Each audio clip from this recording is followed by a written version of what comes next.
changes and they were all 7th chords, but I navigated them with relative ease by employing a concept a lot of experienced players use for many different reasons. To get the most out of this video, ideally you'll already know the theory of the 7th chords of the major scale, but if you don't, you'll probably pick up some of that theory in this video anyway. Let's look at the 7th chords of the C major scale. If we look at the 1 chord, C major 7, which contains the notes C, E, G, B, and sounds like this. Now for this concept, all you've got to do is look at the chord you want to play, C major 7, and then play the diatonic triad built off the 3rd of that chord. So what I mean by that, if we look at the notes of C major 7, C, E, G, B, ignore the root, look at the 3rd, E, and you've got the notes E, G, B. That's just an E minor triad. So all you've got to do is, if you're in a band situation where you've got a bassist or a pianist who will invariably be playing the root, all you've got to do is play an E minor triad, and then playing the C means that combined you will have created that C major 7 sound. So in effect, I'm playing a rootless voicing of that C major 7. I'm just playing the E, G, B, the 3rd, 5th and 7th, and leaving the root C to the bass player. Let's do the same thing with a D minor 7. So if we look at the notes of a D minor 7, you've got D, F, A, C. Ignore the root, D. Let's look at the F. Play the diatonic triad built off of the 3rd, and you've got an F major. So if I play an F major triad, and the bass takes care of that D note, then combined we've created that D minor 7 sound. So again, I'm just playing a rootless voicing of a D minor 7 by just playing an F triad. Let's do the same thing with E minor. We've got E, G, B, D. Let's look at the 3rd, G, play the G triad from the C major scale. We've got a G major triad. Again, if the bass is taking care of the low E, then overall we get that E minor 7 sound. A really good example of this is Josie by Steely Dan. They've got this E minor blues vamp going on. The bass is taking care of the low E, and Dean Parks on guitar, instead of playing a big E minor 7 like that, like a 5-note voicing, he just plays a G major triad, and he just finds the perfect place in the mix. It's not too big, it just cuts through really nice. So it's kind of like,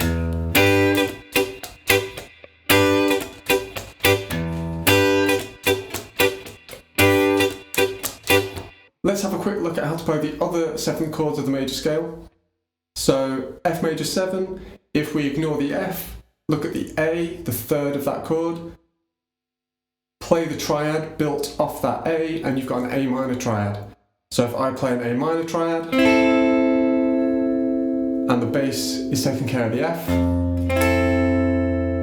you've got an F major 7. G7, ignore the root. B, D, F is a B diminished triad, so I'll play a B diminished triad,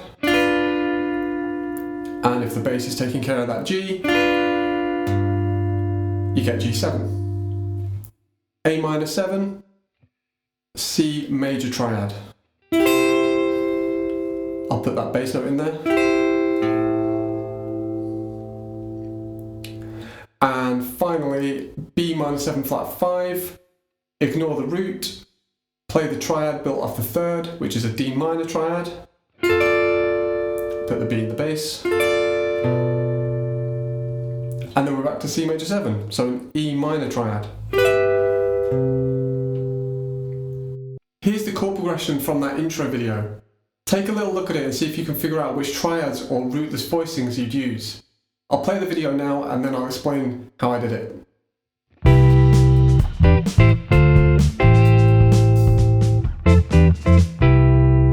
We started off with a C major 7.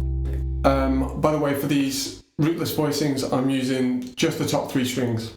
So for the C major 7, I'm playing an E minor triad, root position. We then have an E minor 7, so I play a G major triad, second inversion.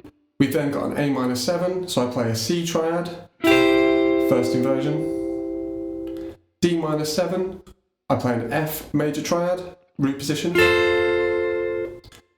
Back to A minor 7, so I use that same C triad. And then it ends with F major 7, so I'm using an A minor triad. E minor 7, so I'm playing a G major triad. Back to the F major 7, so A minor triad. And then we finish on C major 7, so I play with the triad that I started with, the E minor root position.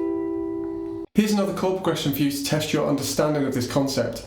Again, take a minute, see if you can figure out which triads or rootless voicings you'd use. I'll play the video now and then I'll explain how I did it.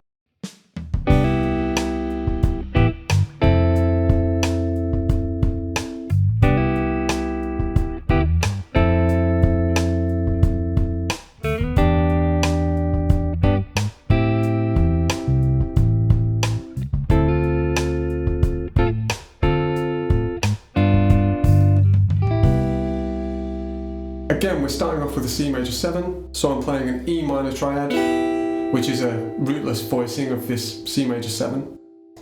I'm on the top 3 strings again, but I'm down here playing a second inversion of this E minor triad. And I also did a little hammer on from D to E on the B string, just to give it that little soul-y flavour.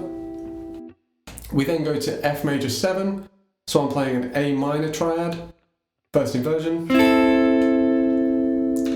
That repeats, so just do that again.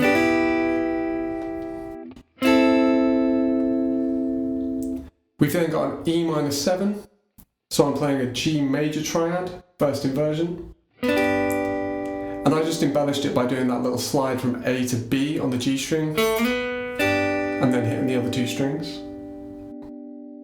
We've then got an A minor 7, so I'm playing a C major triad, root position. For the D minor 7, I'm playing an F major triad, second inversion. And again, I did a little hammer on here from E to F this time.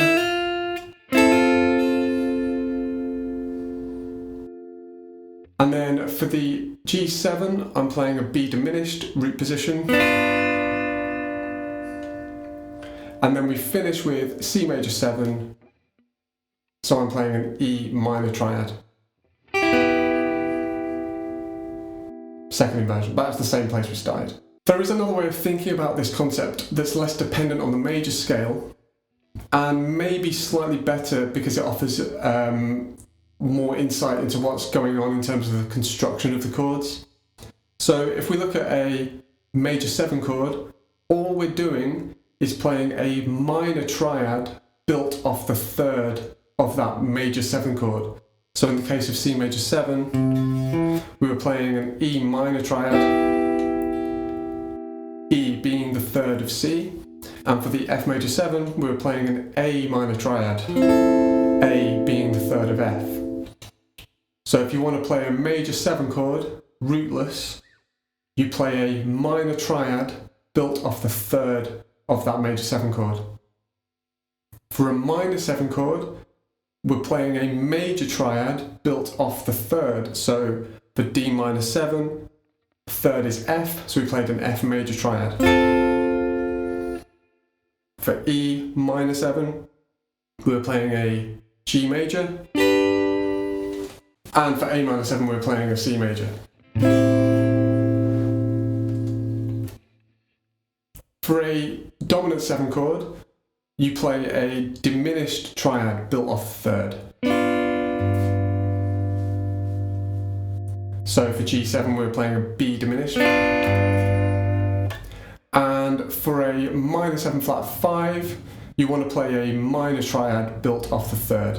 So for B diminished we had a D minor. It's good to understand it this way because if you're presented with non-diatonic chords or slightly unusual chord progressions and you want to implement this concept, if it's a non-diatonic chord, you won't necessarily have a major scale to relate it back to, so that's where this can be really handy. So if I'm presented with a G sharp minor 7, so G sharp minor, the third is B, the minor third is B. And I know if I want to employ this concept, I play for a minor 7 chord, G sharp minor 7, I play a major triad built off the third. If the third is B, so I play a B major. And if the bass is playing G sharp, we've got that G sharp minor 7. Let's say E major 7. So for a major 7, you play a minor triad built off the third. So E major 7, the third is G sharp. So if I play a G sharp minor and the bass has got E, then we get that E major 7 sound.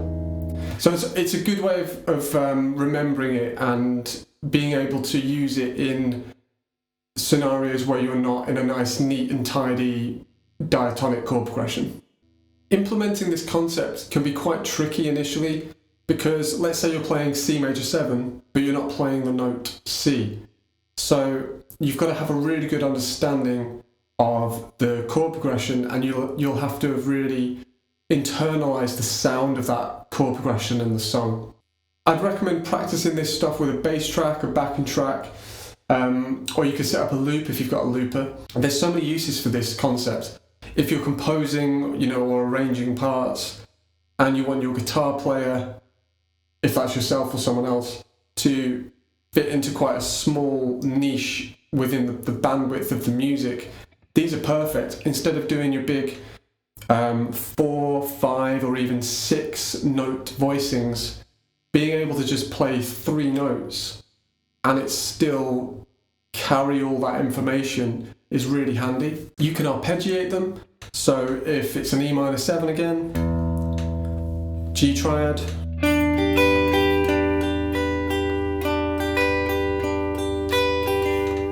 that kind of thing. If you're soloing, you can arpeggiate them to create different sounding melodies and lead lines. So again, with this E minor 7,